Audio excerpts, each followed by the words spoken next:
돈의 중심 연결. 돈은 연결. 돈에 대한 이야기는 이 길의 이야기답지 않은 소재이다. 신님의 말씀 중에도 이 길은 금전으로 가는 길이 아니라든지 이 길은 주판을 엎어놓고 가는 길이라는 등 돈에 대해 부정적이고 돈과 무관하다는 말씀이 눈에 띈다. 그러나 요즘 세상은 모든 면에서 돈이 따라다닌다.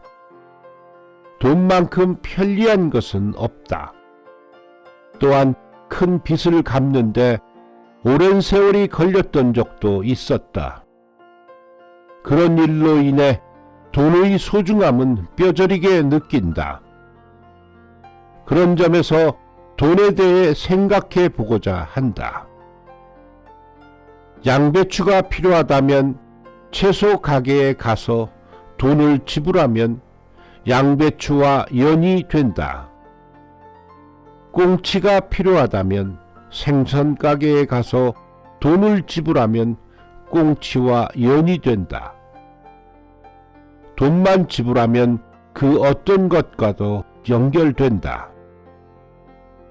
사회인이 되면 입학, 출산, 결혼, 장례식, 설 선물 등 여기저기에 돈이 들어간다. 사람과 사람과의 연결도 역시 돈인 것이다. 서양 속담에 가난이 문으로 들어서면 사랑은 창밖으로 달아난다는 말이 있다. 마음의 연결은 약하고 단지 돈으로만 연결되어 있는 박정한 인간관계를 풍자한 말이리라. 그러나 반대로 말하면 돈에는 그만큼 연결의 힘이 있다는 것이 된다. 최근에는 이혼이 증가했다. 1년에 25만 건, 그 배경에는 사업이 실패했다든지 집안의 기둥이 실직했다든지 숙환 등 돈으로 인해 괴로움을 겪게 되어 헤어진 가정도 많다. 이러한 어려움을 잘 헤쳐나가면 부부간의 정리가 보다 깊어지겠지만 돈이라고 하는 연결의 힘이 사라지면 아무래도 끊어지기 쉬워진다. 뿔뿔이 흩어지게 되면 사물도 사람도 없어지게 된다. 연이 생기기 때문에 모든 것이 살아있는 것이다. 사람도 이어지기 때문에 살아있는 것이다. 그렇게 생각하면 돈의 활동이 고맙다는 것을 절실하게 느낄 수 있다. 잊는다는 것, 좋은 것과 이어지는 것보다 좋은 일은 없다. 그러나 형편이 좋지 않은 것, 피하고 싶은 사람과 이어지는 불행한 경우도 있다. 여기에 돈의 고마움과 두려움이 있는 것이 아닐까. 기쁘게 한 돈, 슬프게 한 돈. 학창시절 반년 동안 신문기사에 실린 실상사건의 원인에 대해 조사하여 작은 보고서를 제출한 일이 있었다. 가장 많았던 것이 남녀 간의 갈등에서 빚어진 싸움, 이른바 색정인연이다. 그 다음이 돈에 얽힌 사건이었다. 돈은 원래 고맙고 편리한 것이다. 그러나 자칫 잘못하게 되면 살인사건으로까지 발전하는 무서운 것이라고 생각했다. 같은 돈인데 왜 그렇게 다른 것일까? 그것은 그 돈이 들어왔을 때 남을 기쁘게 한 돈이었는지 아니면 슬프게 하여 들어온 돈인지에 따라 기쁨으로 이어질 것인지 슬픔으로 이어질 것인지가 결정되는 것이 아닐까. 본래 돈은 남을 기쁘게 하고 들어오는 것이다. 아침부터 밤까지 열심히 일한 보수로서 돈을 받는다. 남을 기쁘게 하기 때문에 기쁨과 이어진다. 그러나 남을 슬프게 하고 들어온 돈도 있다. 자신이 싼 값으로 산 토지가 비싸게 팔렸다고 기뻐한다. 그러나 그 뒤에는 그 토지를 가지고 있었다면 가격이 올랐을 텐데 라며 판 것을 유감천만으로 억울해하는 사람도 있다. 그것을 잊어서는 안 된다.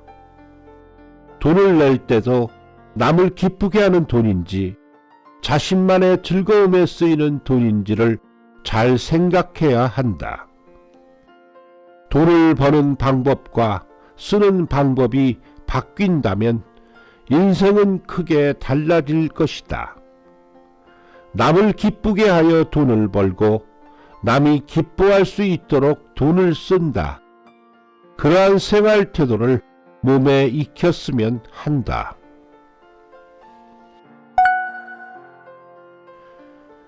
돈의 힘, 덕의 힘. 교회를 맡고부터 지금까지 하루나 일주일 정도 입주한 사람도 있었지만 500명 이상이 입주하여 교회 일을 해 주셨다. 현재는 신자 숙소에서 히노키싱을 하는 사람을 포함하여 30여 명이 입주하고 있다. 지금까지 이 길에 대해서는 아무것도 모르고 사회의 길만 걸어온 사람이 대부분이다. 그런 점에서 사회가 바라는 것과 이 길이 바라는 것의 차이를 때와 상황에 맞게 설명해 볼까 한다. 사회에서 바라는 것, 그것은 돈이다. 돈을 위해 아침부터 밤까지 열심히 일하는 것이다. 조금이라도 여유가 있는 생활을 하고 싶어 한다. 저것도 사고 싶고 이것도 갖고 싶기 때문에 머리도 몸도 최대한으로 사용하여 돈벌이에 분주하다.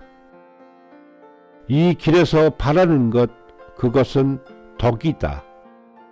좋아하는 것이 인연이라고 하는데 술, 여자, 노름 등을 너무 좋아해서 몸을 망치는 사람도 많다. 그것은 덕이 바닥난 모습이다. 대대로 이어지는 가정의 갈등, 질병, 그러한 것은 돈으로는 좀처럼 해결할 수 없다. 이것도 인간의 뿌리, 토대인 덕이 상처받고 있는 것이다. 그래서 돈을 바라기보다 먼저 인생의 토대를 만들자 덕을 쌓자고 말하는 것이다. 대개 무슨 일에 곤란하다는 것은 은혜가 중첩된 것이며 은혜를 너무 많이 받아서인 것 같다. 친필에도 차츰차츰 은혜가 중첩된 그 다음에는 우마로 떨어지는 길이 있으므로 바로 54수라고 가르쳐 주셨다.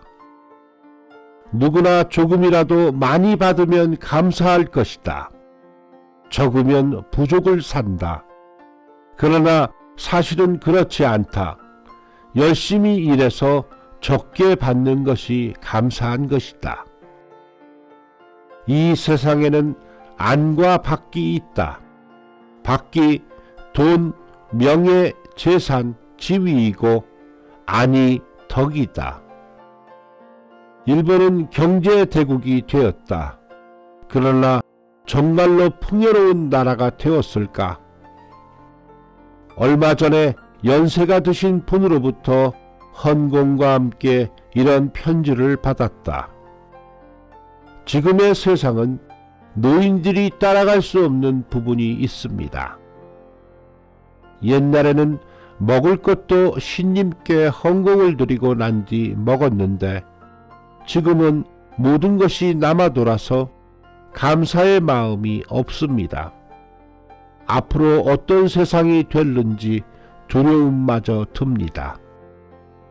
포식시대의 상징인지 지금은 쓰레기 전쟁이다. 도쿄 도내 23개 구에서만 쓰레기 총량이 연간 300만 톤이며 일회용품이 넘쳐난다. 물건도 버리지만 사람도 버린다.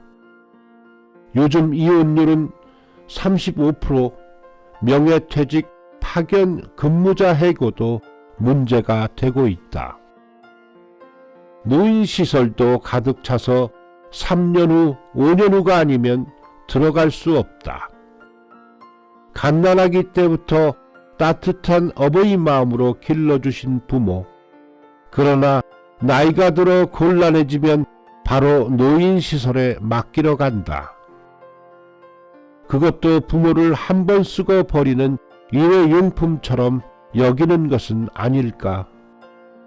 감사의 마음, 만족하는 것을 아는 마음, 은혜를 아는 마음, 그런 풍요로운 마음이 어디론가 날아가 버린 듯하다. 풍요로운 마음은 덕, 토대가 없으면 만들어지지 않는다. 진정한 풍요로움을 찾아 덕을 쌓고 토대를 만드는데 노력을 했으면 한다.